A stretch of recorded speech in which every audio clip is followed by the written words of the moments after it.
pessoal, eu sou Helenita Malta e estamos então com mais um sarau do Lutz aqui no canal Lutz Global. Dessa vez o nosso tema vai ser a Amazônia e seus defensores. Eu e mais alguns convidados vamos ler alguns trechos de obras do Lutz, do José Lutzenberger, que falam sobre o tema da Amazônia. E de alguma maneira nós vamos tecer alguns comentários, atualizando esse tema para os dias de hoje, principalmente porque recentemente dois grandes defensores da Amazônia foram assassinados, teve grande repercussão nacional e internacional, que foi o indigenista Bruno Pereira e o jornalista Dom Phillips. E isso causou uma grande comoção. Mas também nós vamos mostrar, esperamos mostrar com essas leituras, que os grandes defensores da floresta são, na verdade, os povos indígenas, os seringueiros, os ribeirinhos, os povos que vivem na floresta, mas também pessoas que se engajam e ajudam a defender a floresta, e esses povos, infelizmente, acontece muitas vezes de serem assassinados. Então a leitura que eu vou fazer é de um trecho, de um capítulo deste livro, José Lutzenberger, que se chama Gaia, o Planeta Vivo, por um Caminho Suave. Este livro foi publicado em 1990 pela editora LPE e tem um capítulo muito interessante que se chama A Amazônia não é o pulmão do mundo. Uma das grandes lutas do José Lutzenberger foi a defesa da floresta amazônica. E o Lutz foi muito impactado pela morte do Chico Mendes. Chico Mendes foi uma liderança seringueira importantíssima, foi presidente do Sindicato dos Seringueiros em Chapuri, no Acre, e foi assassinado por conta da sua luta tanto sindical, pelo trabalho dos seringueiros, assim como também pela defesa ambientalista da floresta amazônica. Porque os seringueiros, na sua luta, nas suas batalhas, eles se deram conta de que eles precisavam das seringueiras em pé, da floresta em pé, para poder realizar o seu trabalho. Então, por conta disso, a sua luta acabou tendo essa dupla dimensão e teve uma divulgação internacional desse trabalho do Chico Mendes. Tanto que a sua morte em dezembro de 1988 causou um impacto muito forte, não só no Brasil, mas no mundo. Porque o Chico Mendes já tinha, inclusive, saído do Brasil, dado palestras, declarações, ele já estava se transformando numa liderança muito importante. Então eu vou ler um trecho desse artigo do Lutzenberger, A Amazônia não é o pulmão do mundo. Chico Mendes morreu, foi morto. E essa morte gerou um fato novo. Não foi o primeiro assassinato desse tipo a ocorrer. Centenas, talvez milhares de pessoas já morreram em atentados semelhantes. Os próprios auxiliares do Chico, quase todos já foram mortos. Mas, pela primeira vez no mundo, o assassinato de uma pessoa tão humilde, vivendo em um lugar tão remoto, teve uma repercussão tão grande em nível internacional. Na Europa e nos Estados Unidos, a morte de Chico foi notícia até em jornais regionais de pequenas aldeias. Mesmo na imprensa brasileira, a repercussão foi maior do que a usual. Quando me telefonaram, 1 hora depois da morte de Chico, pensei no que fazer para que ela não fosse em vão e tivesse a maior repercussão possível. Mas não foi preciso fazer nada. Desde o dia 23 de dezembro até hoje, não houve um único dia em que a imprensa deixasse de mencionar o fato, o que demonstra a consciência que existe em todo o planeta sobre a importância do que está acontecendo na Amazônia. Neste sentido, a morte de Chico não terá sido em vão. Só lembrando que esse texto foi escrito em 1989, então bem na sequência do ocorrido. Aí continuando a leitura. Pessoalmente, tive poucos contatos com ele. Nos encontramos em diversos congressos de meio ambiente, principalmente sobre a Amazônia, e só nesses momentos pudemos conversar. Mas consegui, através de minha fundação, no caso a Fundação Gaia, uma verba para ajudá-lo. Chico era muito pobre e precisava passar longos períodos trabalhando na floresta, nos seringais, quando seria muito mais útil trabalhando pela defesa dessa floresta e dos seringais. Por isso, consegui uma verba mensal para ajudá-lo a sobreviver, sem precisar passar este tempo nos seringais. Agora estou gestionando junto a uma fundação americana para que ajude sua família, que ficou sem nada. Basta lembrar que a casa do Chico era um casebre de madeira e que ele foi morto quando ia tomar banho no banheiro que ficava fora do corpo da casa. Vejam como uma pessoa humilde pode se tornar importante na luta por uma causa mundial, porque a luta pela preservação da Amazônia interessa a todo ser vivo deste planeta. No caso, essa verba que o Lutzenberger faz referência aqui, né, era do valor de $500. Né, eu consegui saber isso na minha pesquisa de doutorado, né, e por alguns meses ele recebeu, né, antes de falecer. Isso, com certeza, né, foi uma ajuda bem importante aí para as causas do Chico Mendes, né. Esse texto ele vai abordar ainda mais questões assim da Amazônia, a importância da Amazônia para o clima, né? Eu vou ler mais alguns trechinhos só. O Lutz faz referência aqui, né, ali em 1989, que ele está escrevendo, né, já existiam instrumentos fantásticos, né, de produzir imagens, né, de monitorar a floresta amazônica, né.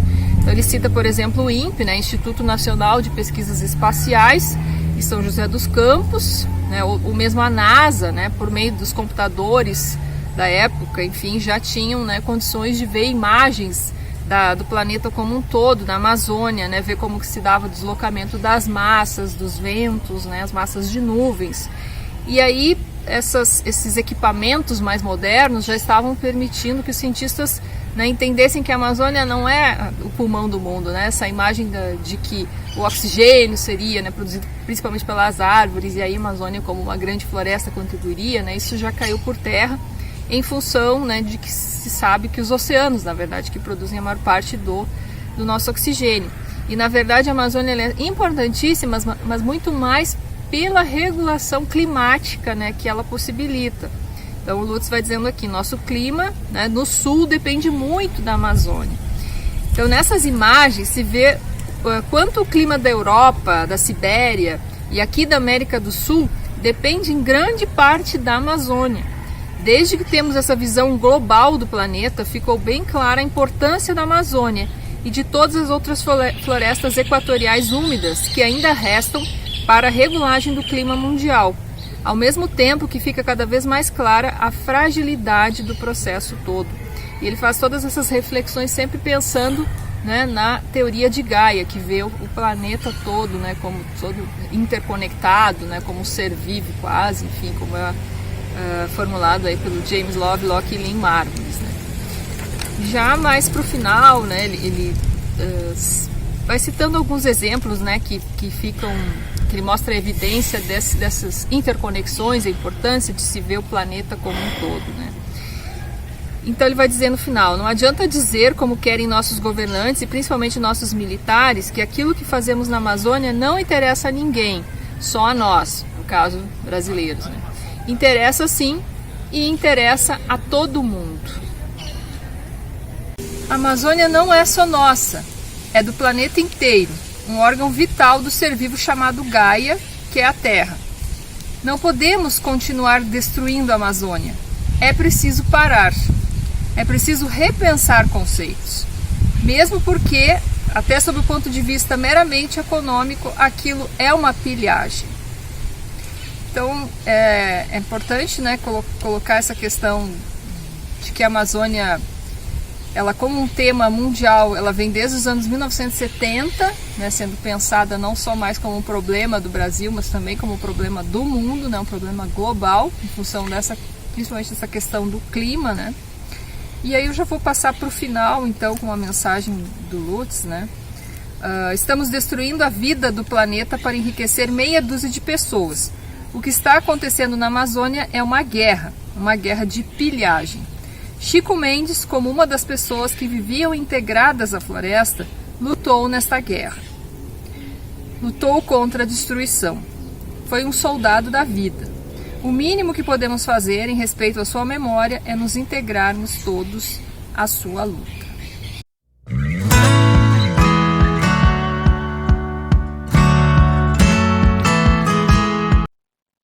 Uma saudação a todos.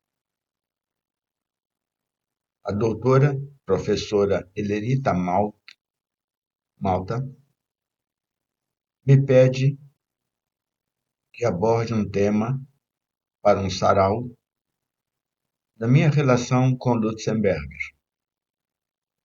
Eu estou voltando da Amazônia, depois de 47 dias, onde já no primeiro mês nos deparamos com o horrendo trucidamento de um funcionário federal da FUNAI e de um cidadão britânico. Não poderia me furtar de deixar isso passar sem uma reflexão que Lutzenberger gostaria muito de fazer. E essa reflexão seria sobre o ocorrido. No dia em que se estava comemorando os primeiros 50 anos da Semana do Meio Ambiente, criada em 1972 em função da Conferência de Estocolmo, na Suécia, que criou a Semana do Meio Ambiente. Nós, na Amazônia, nos preparávamos para dar uma aula no Instituto Federal de Educação, Ciência e Tecnologia de Maués. E começávamos assim, como está gravado lá. Poderíamos escolher o olho central, denominado pelos americanos como o olho da providência. Mas ele é relacionado muito com questões mercantis. Poderíamos usar o olho da direita, chamado o olho de Horus. Mas ele é muito místico e esotérico. E nós precisamos algo mais profundo para entender a morte de dois seres humanos que trabalhavam pela ecologia e pela floresta. Escolhemos o olho que está à esquerda na tela, que é o olho do guaraná. Esta planta domesticada no coração da Amazônia há mais de 5.500 anos pelos índios Sareté Maués, com quem estive na comunidade de Marau, fazendo agroecologia e aprendendo com eles para construir um caminho pelo clima do planeta, pela agroecologia indígena camponesa e para entender isso de Lutzenberger. Mas se eu preciso ler um livro que são os anais da Comissão Parlamentar para o Estudo da Poluição e Defesa do Meio Ambiente, da Assembleia Legislativa do Rio Grande do Sul, ocorrida em Porto Alegre em 1972, quando o Agapan tinha apenas 1 ano de existência. Lutzenberger foi assessor desta comissão. Nesta comissão, ele prestou seu depoimento. Ele diz uma coisa muito interessante na página 35 dos anais desta comissão. A ecologia é a ciência da sobrevivência. Enquanto que as ciências econômicas estudam as transações exclusivamente humanas, a ecologia analisa os negócios da natureza em geral. A economia é, portanto, apenas um capítulo dentro da ecologia e deveria ser encarada como tal. Infelizmente, o homem moderno está hoje de tal maneira empolgado com seu fabuloso poder tecnológico que ficou quase por completo alienado da natureza.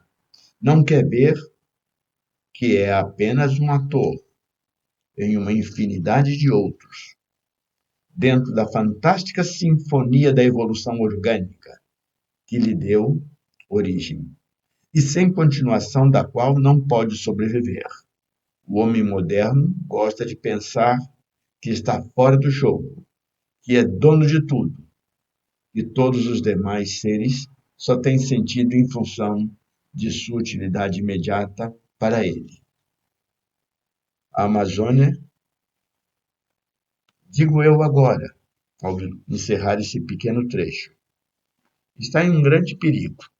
E um grande perigo porque hoje nela comandam os interesses de grandes corporações, gigantescas corporações que precisam de terra mecanizável para suas commodities, que querem transformar tudo em commodities. Parece até que não sabemos que o nome Brasil vem da segunda ou terceira commodity existente no mundo. A primeira foi o tabaco, ou fumo. A segunda é o pau-brasil. E aí, então, nós temos que nos percatar, atentar, atender, entender o olho. E com esse olho passar a ver as coisas que para nós são extremissimamente importantes. Dos três olhos, escolhemos o olho do Guaraná. Um olho cultural, um olho de uma planta domesticada, que vivia na floresta e que o ser humano moderno tirou da floresta para ganhar mais dinheiro, da mesma forma como fez com o café. E aí passamos a pagar um preço. Hoje, somos os maiores produtores de café do mundo, mas o nosso café não tem qualidade. A qualidade de um café colombiano, de um café mexicano, peruano ou nicaragüense. Por quê? Porque nós estamos sempre atrás do dinheiro. Nós nunca estamos atrás do valor, da qualidade e da vida. É por isso que o funcionário Bruno e o britânico Dominic, foram trucidados, horrendamente trucidados. E nós não poderíamos deixar de lembrar que ecologia é uma ciência da sobrevivência. O caminho que está sendo trilhado no Brasil, de ódio, de desrespeito à vida, de imposição de medo e totalitarismo, quando nós temos uma função fantástica: preservar o clima deste planeta para não só nós, de sul a norte, de leste a oeste, mas para toda a América Latina, para todo o continente americano, para também África e Ásia, porque a Amazônia significa muito, não só como reserva de água, não só como sabedoria e cultura, não só como depósito de grandes reservas minerais. Ele é algo que só pode ser pensado através de uma ecologia como ciência da sobrevivência, como nos disse Lutzenberg. Obrigado, professora, doutora Helenita Malta. Foi um prazer aceitar o convite e participar neste sarau e nesta realização do vosso trabalho sobre a pessoa de Lutzenberg. Oi,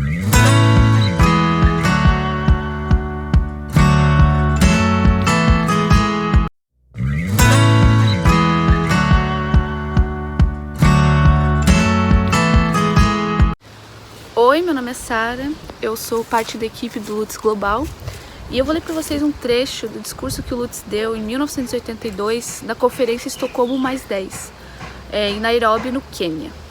Então, o Lutz diz assim: eu fui convidado a falar com vocês sobre a situação ambiental na América Latina e os trabalhos das ONGs lá, mas a América Latina é muito grande para mim e tem outros delegados aqui que podem prestar contas em primeira mão de seus países.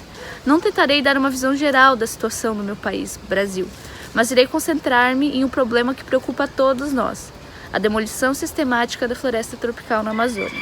O que vemos hoje no Brasil e na maioria da América Latina é o maior holocausto biológico na história da vida. Nunca no decurso de 3 bilhões de anos e meio de anos, desde as primeiras agitações de vida neste planeta, houve uma demolição tão atacada, acelerada e violenta dos sistemas de vida como há atualmente. Passamos do ponto onde profanamos apenas essa ou aquela paisagem cênica, esse ou aquele ecossistema. Estamos agora no processo de destruição de biomas inteiros. Toda essa destruição está sendo feita sistematicamente em nome do progresso. O governo brasileiro, a ditadura militar que instaurou-se em 1964, definiu o curso do desenvolvimento a qualquer preço. A definição dele de desenvolvimento foi a da tecnocracia, um modelo econômico engrenado para tornar os fortes mais fortes e os pobres ainda mais fracos. Essa atitude não mudou desde Estocolmo, onde a delegação brasileira fez papel ridículo ao convidar outros países para trazerem sua poluição. Hoje eles não falam mais assim. Ao invés disso, eles fingem uma ecologia. Mas a devastação é pior hoje do que jamais antes, e o nível de destruição está por si só crescendo em um nível exponencial. Todos os anos, novas formas de devastação, anteriormente inimagináveis, surgem até mesmo em lugares onde nenhuma ameaça poderia ser suspeitada. Levaria horas para que eu pudesse lhes dar um quadro geral do Holocausto. Mas vamos nos ater à Amazônia. A devastação em grande escala da floresta tropical se dá de diversas formas. Em um extremo, temos uma demolição megatecnológica. Ela é feita por grandes multinacionais ou corporações nacionais, assim como por poderosos indivíduos que vão para a Amazônia para multiplicar seu capital. Este aparelho estabelece enormes projetos: criação de gado, fábricas de papel, monoculturas para celulose. Cada projeto significa destruir extensões gigantes da floresta virgem, algumas vezes de centenas de milhares de hectares. Outro impacto devastador desses esquemas, esse social, é que eles empregam uma média de um trabalhador a cada 2.000 bois. Isso é, uma pessoa em pelo menos 3.000 hectares. A mesma área da floresta poderia facilmente alimentar e abrigar algumas centenas de pessoas se deixada intacta. O estilo de vida tradicional do caboclo, dos indígenas e dos seringueiros é também muito mais agradável, fácil, independente e seguro do que o estilo de vida de um trabalhador de fazenda. A ironia disso tudo é que a pequena quantidade de carne produzida é para exportação. O caboclo amazônico sabiamente fala: onde o gado chega, a gente sai. Gado significa fome. Os únicos beneficiários são as corporações, que nem mesmo gastam o dinheiro que ganham nas áreas que devastam. A devastação social dos outros esquemas, monoculturas extensivas de árvores, mineração a céu aberto, barragens gigantes, corte de madeira e madeireiras, pesca comercial, são tão ruins quanto. São todas engrenadas para exportação e enriquecimento dos poderosos de fora da região. Não existe preocupação pelas necessidades das populações locais. Eles são arrancados, marginalizados, alienados, e eles ou vão para as favelas ou escapam para mais ainda longe, dentro da floresta, até onde existe floresta. É muito importante o Lutz ter abordado a questão social nesse discurso dele, porque contemporaneamente a esse evento, existiam pessoas que também estavam atuando no âmbito local, dentro da floresta. E uma dessas pessoas era a irmã Dorothy. Essa missionária, desde a década de 70, atuou na região onde foi construída a rodovia Transamazônica. E ela lutava pelo direito dos caboclos à terra. A Transamazônica é um dos maiores símbolos desse progresso a qualquer preço que o Lutz comenta, que começou na ditadura militar, mas que se estendeu ao longo dos anos, mudando suas feições, mas mantendo a mesma lógica, né? E então a irmã Dorothy atuava nessa região, junto à população local, buscando soluções, buscando fugir dessa lógica e procurar justiça ambiental e social. E assim ela organizou esses caboclos em assentamentos e criou os chamados projetos de desenvolvimento sustentável, onde ela aliava a reforma agrária à preservação da natureza, da floresta.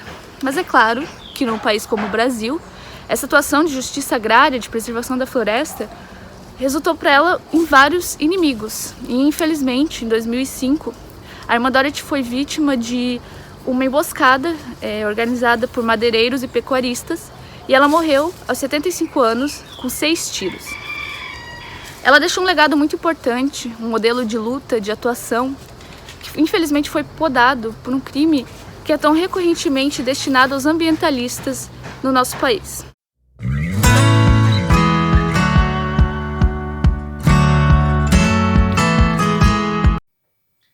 Olá, eu vou ler para vocês um trecho do livro Fim do Futuro, Manifesto Ecológico Brasileiro, do José Lutzenberger. O livro é este aqui, e o que eu vou ler está no capítulo denominado Barbarismo Consciente, que está na primeira parte do livro. O meu nome é Ilza Girardi, eu sou jornalista, coordeno o Núcleo de Ecojornalistas do Rio Grande do Sul e sou professora aposentada da URGS, mas atuo no programa de pós-graduação em comunicação e sou líder do grupo de pesquisa em jornalismo ambiental. Vamos então à nossa leitura. Inúmeras tribos indígenas viveram, não sabemos quantos milhares ou dezenas de milhares de anos, na selva amazônica, e em nada alteraram aquela exuberante natureza. Onde nós hoje os deslocamos, nos confrontamos com a majestade primordial intacta da Ileia, que passamos logo a profanar e destruir para sempre. Como sabe todo aquele que conhece de perto a vida indígena, o índio, além de não devastar e emporcalhar o mundo em que vive, vive uma vida profundamente humana e caracterizada por formas de harmonia, de integração social e felicidade individual que não tem paralelo nas sociedades modernas. Em sua cultura intacta, não contaminada pelo homem moderno, os indígenas não são anormais ou marginais. Quem assim pensa demonstra que nada compreendeu, que não tem noção da realidade, que lhe falta toda a perspectiva histórica. Como pode ser anormal quem apenas continua a mais antiga e venerável tradição da humanidade, que continua vivendo como vivemos durante 99% da nossa história, que se recusa a participar de uma experiência cujo resultado é ainda duvidoso. Anormais somos nós. Anormal é a sociedade de consumo, tanto pela posição que ocupa na grande perspectiva histórica, como pela adoração da mudança pela mudança, quando já sabemos que o futuro não pode pertencer à mudança contínua, que somente a estabilidade tem futuro, que somente situações equilibradas podem garantir a sobrevivência e o verdadeiro progresso, o progresso espiritual e moral, o progresso da qualidade de vida, que nada tem a ver com a quantidade de materiais que movimentamos. Não temos direito de querer impor ao indígena nossa maneira de vida, de insistir em sua integração.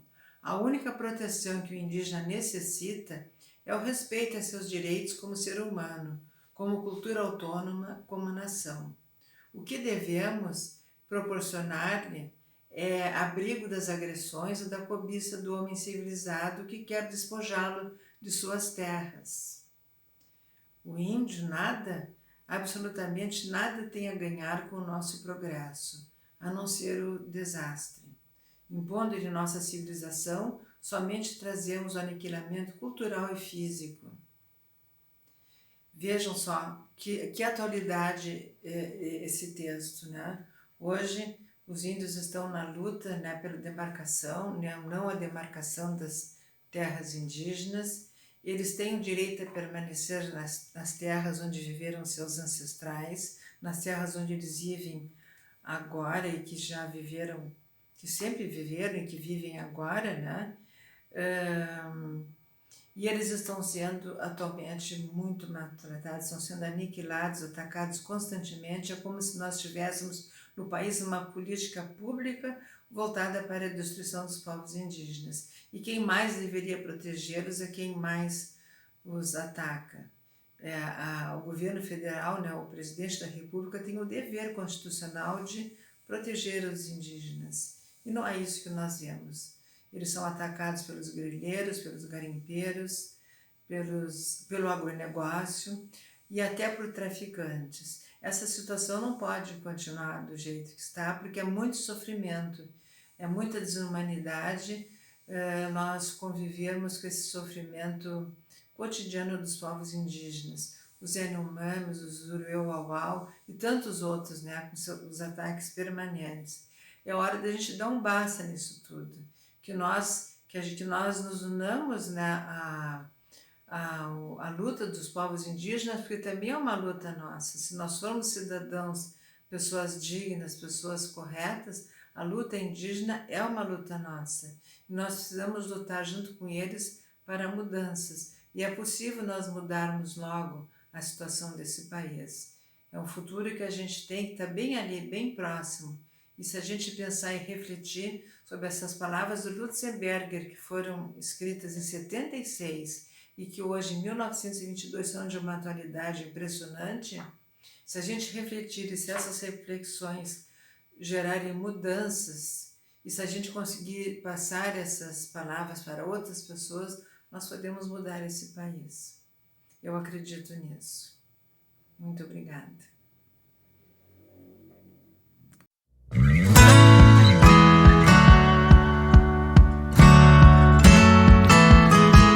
Então, a mensagem que o Lutzenberger nos traz, né, nesse capítulo do livro Gaia, é a importância da Amazônia e seus defensores.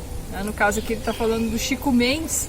Nós podemos pensar, né, que também foram soldados da vida, lutaram contra a destruição, né, por exemplo, a irmã Dorothy também, né, que é tão importante, os próprios, né, Bruno Pereira e Dom Phillips e tantos outros e outras, né, que a gente nem fica sabendo, né. Infelizmente o Brasil é o país que mais, né, onde mais acontecem assassinatos de ambientalistas no mundo.